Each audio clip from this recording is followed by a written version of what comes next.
I say, okay, we're looking at question 3 on the integral maths, exercise 3, AS statistics. That presented an issue for some people as well. And it says the random variable W has a binomial distribution. So we've got W and it has a binomial distribution. And it doesn't tell me how what N is, but it does tell me that P is 0.27. So that's my distribution setup. And it says find the smallest value of N such that the probability that W is greater than or equal to 1 is greater than 95. Oh, okay. So what we have here is there. Now, again, this is greater than or equal to 1. We often do cumulative and it goes the other way, but notice as well, this is discrete data. So there's only one other value that doesn't comply to this, and that's where W equals 0.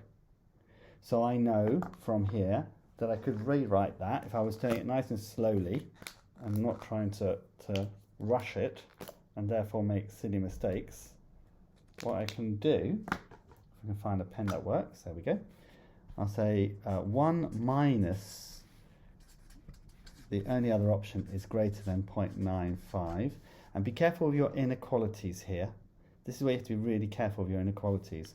So now, because I've done it that way, it works out well because I can move it all around. So if I move that over there and that over there, then I get, and I'll just do that because it's, you should see it like this. And then I can rearrange that so that the probability that W equals 0 is less than, and we normally like to leave it in that form, don't we?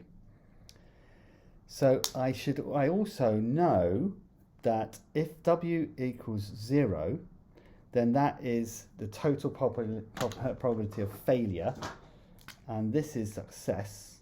So 1 minus that, so 1, turn me on, there we go. So 1 minus a 0.27 equals 0.73.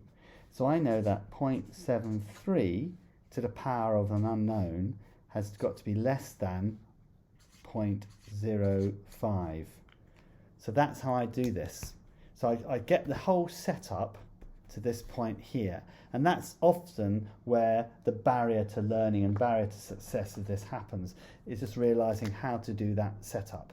Because once you're here, you know it's all about logs.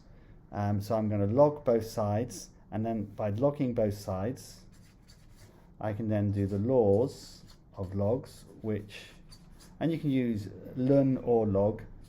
I do actually like ln quite a lot, but here I'm just using this one here. So I can bring the n down and then divide both sides by log 0.73.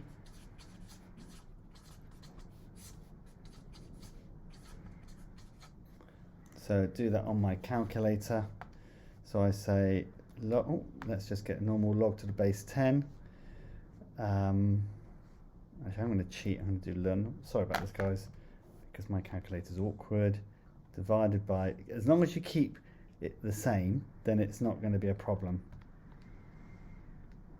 Make sure that arrow key goes there.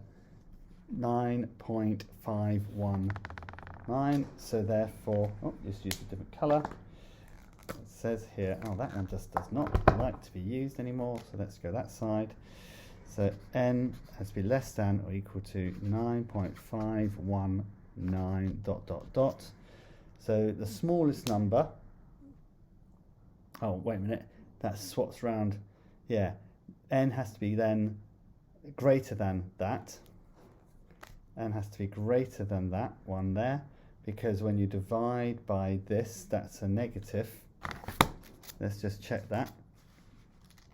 Ln 0.73 close bracket equals, because it's a negative, because I'm dividing by a negative, that swaps that sign around, okay, because I'm dividing by a negative. And that's where, again, you have to be really super duper careful with this, and that means n has to be greater than 9.5, so the smallest number of n is 10.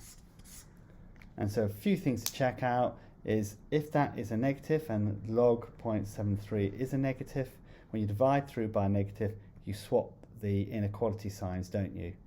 So that's where you get that, and that's probably also where some people made a mistake. Okay, I'm showing it as I've done it. I could redo this video and make it all nice and crisp and clear, but I'm just showing you kind of like the raw state of how it goes. Hopefully that will help you and encourage you as well.